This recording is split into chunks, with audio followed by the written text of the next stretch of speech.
At first, it looked like campaign bravado. "I am your retribution," Donald Trump declared on the 2024 campaign trail, a line dismissed by some as political theater, hyperbole for the base. But those words have now mutated into a chilling policy. In his first 100 days back in the White House, Trump has not simply governed, he has hunted. But he is not stopping and is preparing to target more of his enemies with the state's raw power. From executive orders, criminal investigations, revoked licenses to weaponized bureaucracy. This isn't politics as usual. This is system-wide retaliation. So what is Trump doing to target his enemies ruthlessly? In this video, let's find out. Donald Trump's second term didn't begin with legislative priorities or unity speeches. It began with targets. With a pen and a podium, Trump embarked on a methodical purge, not of ideas, but of infrastructure, from legal, academic, journalistic, to civic infrastructure. His targets are not just the figureheads of the Democratic Party. They are the arteries through which dissent, policy critique, and voter mobilization flow. To cripple them is to bleed the opposition quietly, without the need for dramatic arrests or show trials. It's far more efficient and far more dangerous. Take the case of Act Blue and Indivisible, two core pillars of Democratic resistance. Act Blue, a fundraising behemoth, fuels Democratic candidates and progressive causes across the country. Indivisible, born out of grassroots frustration after Trump's first win in 2016, helped turn protest into political pressure in Congress. These aren't fringe operations. They are institutional pillars. And that's exactly why they are now on notice. Insiders report that these groups are preparing for everything from IRS audits to criminal investigations, possibly stemming from vague claims of financial misconduct or election interference. That may sound familiar because it's a pattern. Trump used the same methods against universities like Harvard, accusing them of violating viewpoint diversity and harassing Jewish students, followed by threats to pull $400 million in federal grants. He used it against law firms like Perkins Coie and Covington and Burling, unleashing executive orders and forcing some into multi-million-dollar settlements or free legal services to his causes. The pattern is always the same: intimidate, investigate, isolate. This strategy is effective precisely because it wears the clothing of legitimacy. An executive order, a federal investigation, a suspension of tax-exempt status. These are not tanks rolling down Pennsylvania Avenue. They are bureaucratic instruments, but they land with the same paralyzing effect: fear, hesitation, withdrawal. Already, some nonprofits have begun scaling back public events. Others have quietly trimmed staff or issued internal warnings about limiting public statements. This is not coincidental. This is exactly the outcome the Trump administration appears to want. More insidious still is the chilling effect this campaign creates. Progressive groups aren't just under attack. They are being cornered into submission. As Mark Elias, the founder of Democracy Docket, noted, rather than putting out one more press release, they don't. Rather than holding a protest, they decide to do something virtual. They just pull back from confrontation. It's not that the organizations collapse, they calcify. They become quiet, less visible, less powerful. And when they try to fight back, the cost is enormous.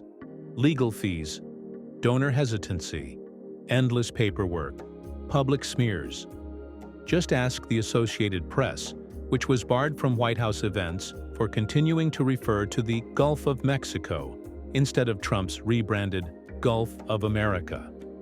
Or the CBS producers who faced FCC investigations simply for airing a normal interview with Kamala Harris.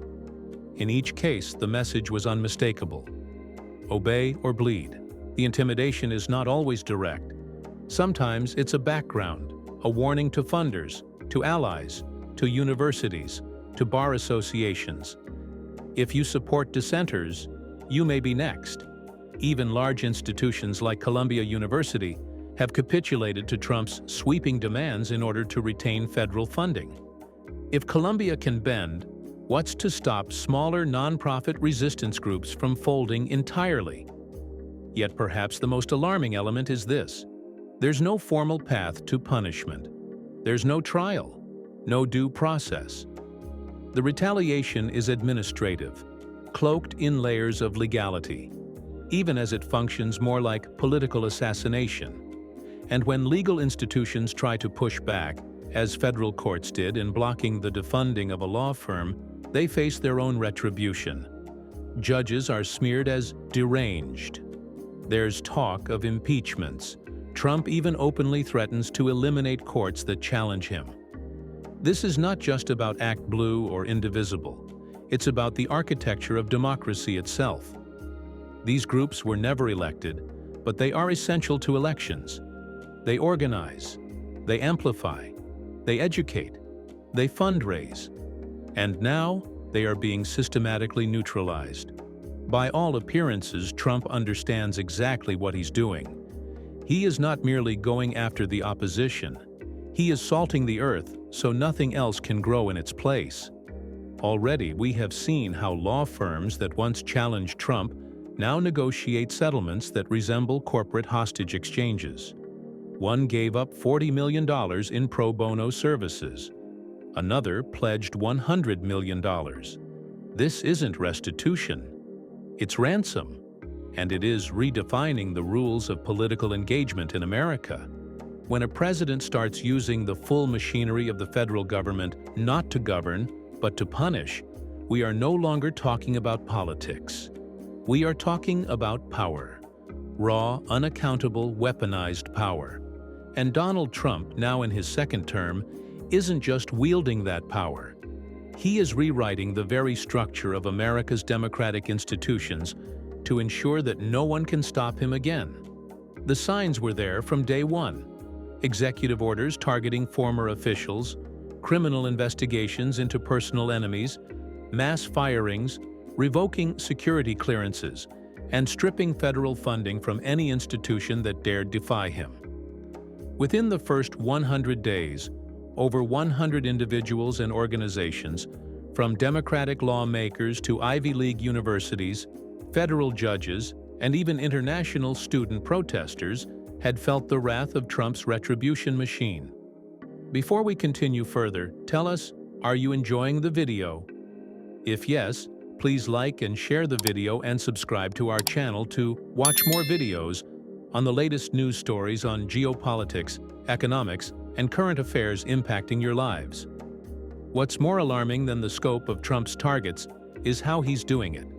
First, by repurposing federal agencies into tools of political enforcement. The Department of Justice is no longer the impartial guardian of the law.